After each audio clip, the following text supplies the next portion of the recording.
Hello, welcome to the show. Really looking forward to this one because I've known for, 2 or 3 weeks now that two hugely respected figures associated with Sheffield United were going to join me in the studio this evening. They also happen to be long-time pals as well, which makes things all the easier.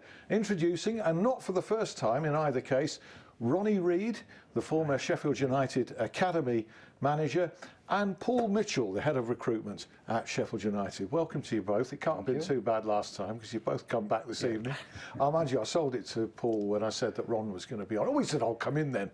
I know you got back on. And also, coincidentally, former Worksop Town managers who both won promotion with the North Nottinghamshire outfit, who are booming at the moment. So we'll bring that into the conversation as well. Busy time as always. Been on your travels a bit, Paul, lately? Yeah, you know, putting down foundations. We've been, here and there and around Europe and having taking a look at one or two things. Not particularly any particular targets, just meeting people and doing a bit, as I call, sort of like reconnaissance work, really.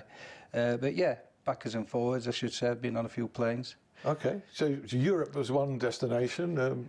Any others that will interest people? Well, I'm not going to ask you who you're looking at. No. Well, obviously the guy who works closely with myself, Jared Dublin, he just spent a bit of time out in South America in Argentina.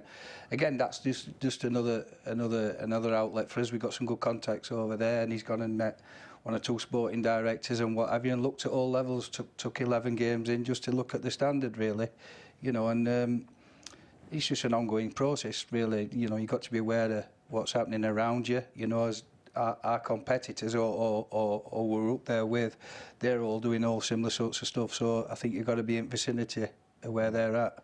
It's becoming ever more of a global game anyway. Definitely. Even though Sheffield United, a British squad has come together.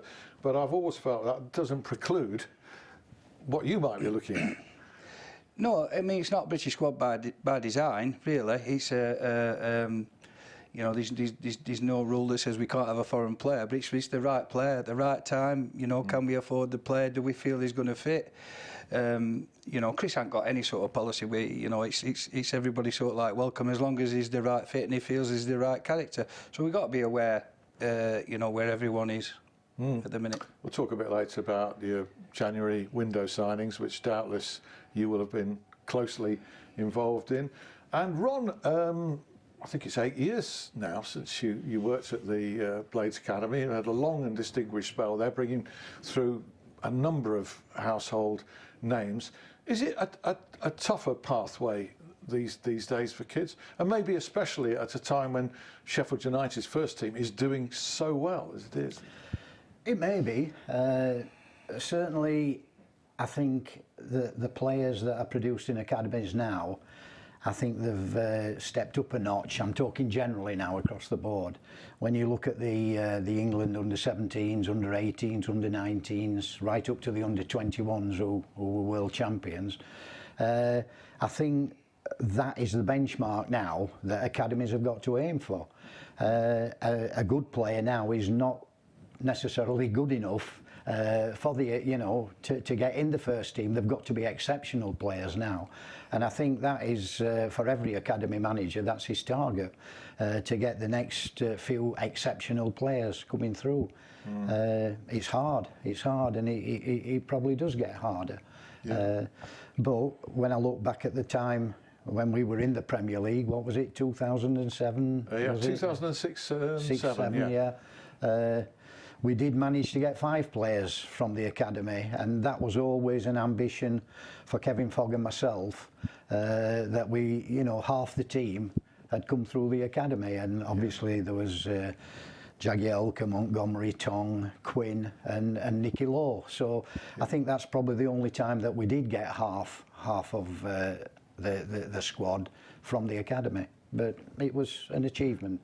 Definitely. It certainly was, as is what Chris Wilder and his team are doing now. But I know that from your previous visit, and I think it was 2.5 years ago, you're not remotely surprised. You've worked with this fella for a long time going back.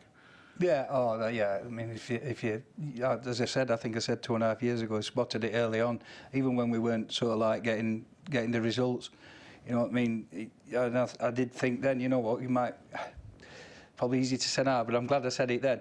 Is yes. that, like, you know, we might be seeing somebody quite special here. You know, in how he goes about things and the work ethic he's got. You know, he's not only got the desire and the passion, he's got the brains as well. He's got the current, you know, it's the word current at the minute. You know, can you analyse a game? Can you identify situations? Can you identify potential targets? Because he's heavily involved with recruitment as well. He's got the whole package, and he had it then, and obviously it's proved correct. He's gone on, and the success we've had. You know, I think if all our staff were sat here now, they'd all say it's all down to him. We're all sort of like on his coattails, let's say. Yeah, but it is a close-knit team with Alan Nill and yourself and Matt Prestridge. You know, and how significant is it as well? It's a point I make in my columns quite regularly, that it's a time when club structures have changed so much to the continental model, where the manager has become ever more distanced from recruitment. Your club, he's driving it. Bang on. I mean, we speak every day about recruitment. I'm not saying that every day we say, "Oh, we're going to have a meeting at 10 o'clock and talk about this, that, the other." But every day we speak about recruitment, you know. And then Chris speaks quite regularly to Steve Bettis, chief executive, who's in close contact with the owners. So he's nice. To be honest with you, I think that's the way it should be. You know, a lot of these clubs now hear that, you know, like, well, you know, the chief exec or the sporting director, let's say, he signed this player, that player, and the other player. I don't think it can be like that, because actually at the end of the day, the manager's got to go and coach him and manage him and know the characteristics. He's got to know a lot about him, and he's hands-on with that. As I think I said before, what he does well, like you mentioned, the 4-step, there's a hell of a lot of staff, and what Chris does really well, I think, is he's hands-on with everything, but he delegates really well. You know what I mean? He trusts you. He trusts about all the staff to do the jobs, and then, like I said, but then he'll inquire every day about what's happening with this, what's happening with other. You know, he's 24/7. The bloke, really. He is what you'd call, in, you know, his football daft. So when you're abroad somewhere, looking at possible players, you're in daily touch then, are you? And not so much then. No, not so much then, really. It just was like you know, lets you get on with it, and then if there's anything to report to him, how did it go and what have you when you come back and stuff like that. We talk about it then, but not so much like in that case. You've been in and around football a hell of a long time, Ron, longer than Mitch here. To what extent have you seen it change in the direction that I described just now? And you know, you get these little pockets where that doesn't apply, and hey presto, it's successful. So why doesn't the rest of the game look at that? I don't know. I'm old-fashioned in my views as far as football is concerned, and I think the way Sheffield United are doing things at the moment is the right way. And I think one of the big things that Chris has done, and it's very noticeable when an outsider comes in, is the atmosphere about the place. It's vibrant, and it's not only winning games, but you can tell there's a buzz about the place. You just walk in and you feel that buzz, and I think that's obviously down to Chris and his team. But obviously, because Chris is the main man, he instigates that, and he sets the mood. And these guys, I mean, Mitch is a great word, that everybody's on his coattails and everybody's trying to do the same thing. And I think it's so important. But it's all about setting that programme which leads to the results, and then consequently you get the mood among the players and everything.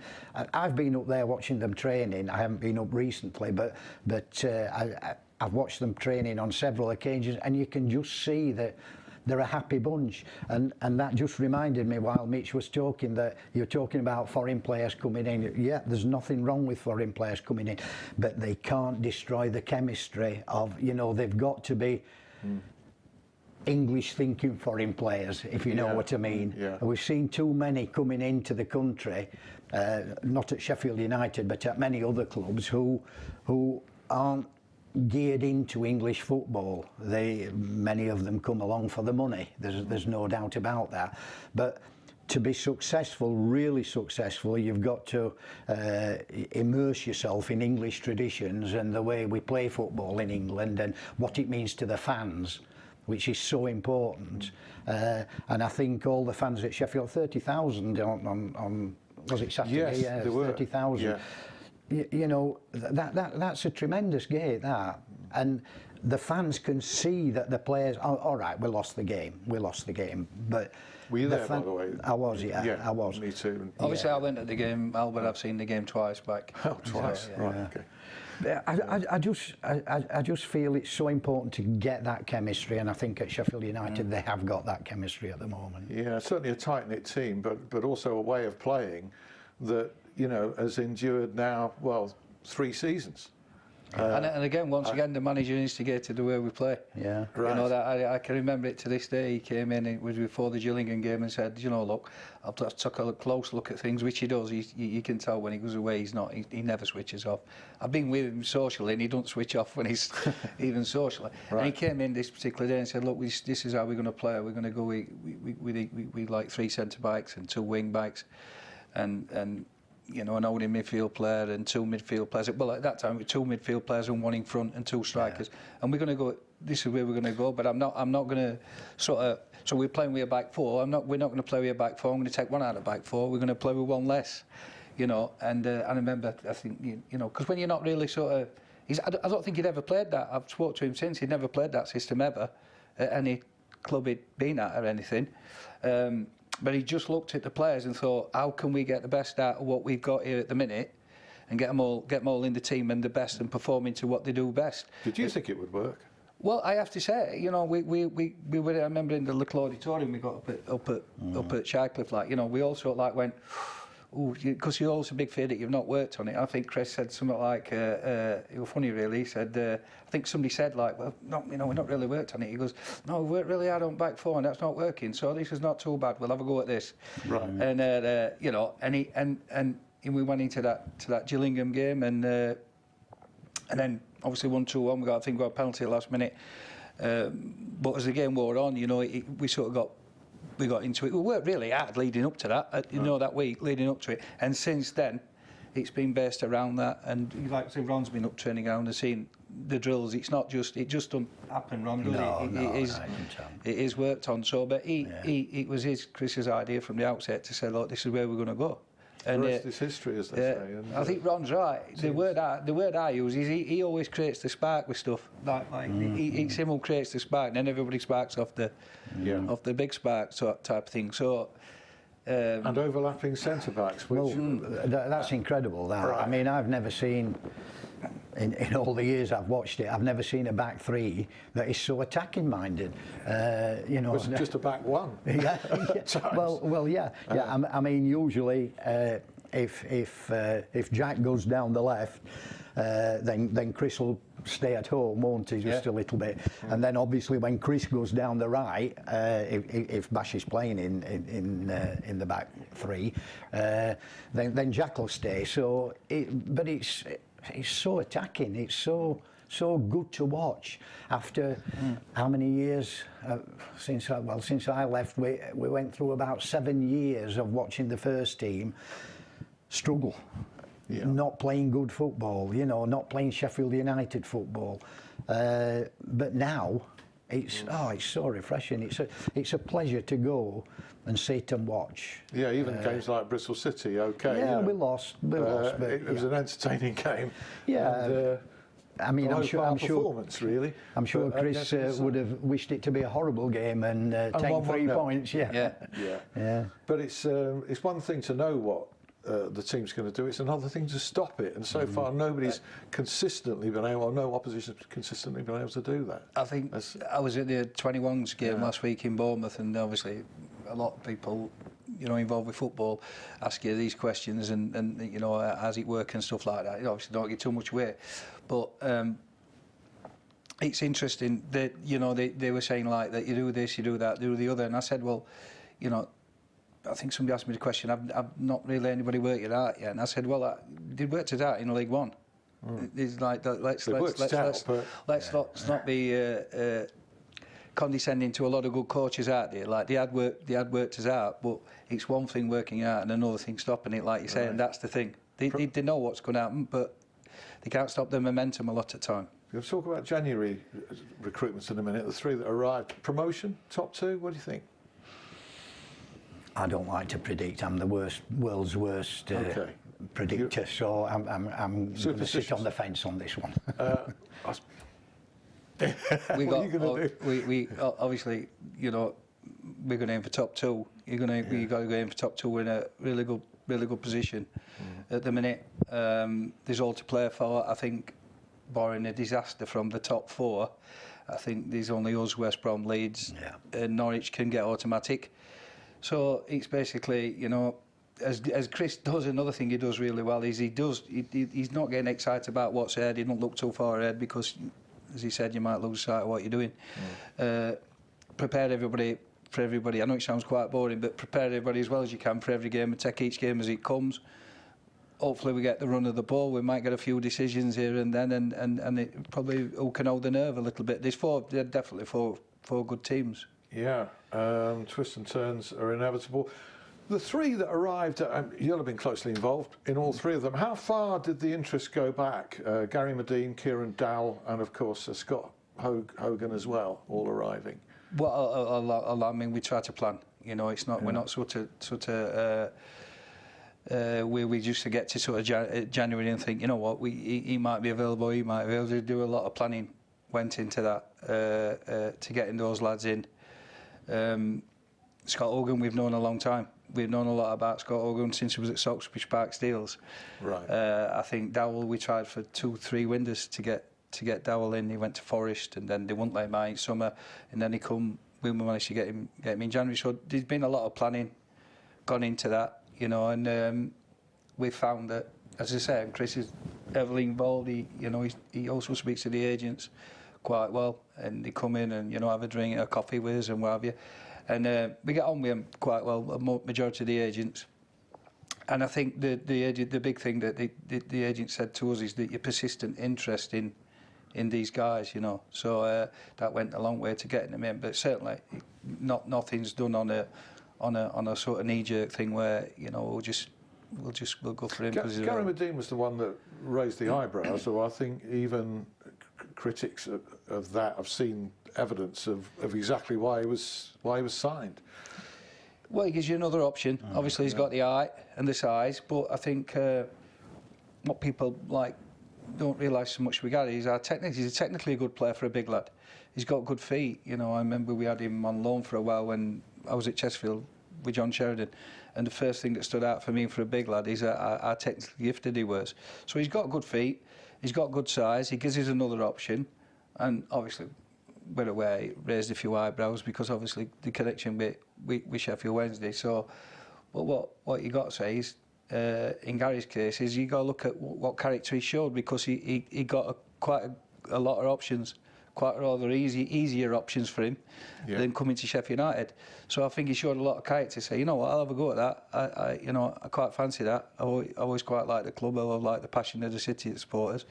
So credit to Gaz for that. Unfortunately, obviously, we've missed him for a few games, and we'll miss him on. I think it's the final game. Yeah, it's the final game Saturday, but probably a little bit unfortunate, a bit over enthusiastic, but. So credit to Gaz, like I said, because he's shown a lot of character to be able to come, and again it shows that Chris is not afraid to make what might be unpopular decisions as long as he thinks it's right for a club. Yeah, as he did with signing Chad Evans previously. Yeah. Then went on loan, scored goals for Fleetwood. He's scoring goals for Fleetwood. In part 2, we'll carry on the recruitment themes. It strikes me that sort of not knowing which division you're going to be in next season, which I suppose is a normal state of affairs for you, or has become, you must have an enormous long list of people that you're checking on. We'll come to that. I don't suppose he's going to mention any names.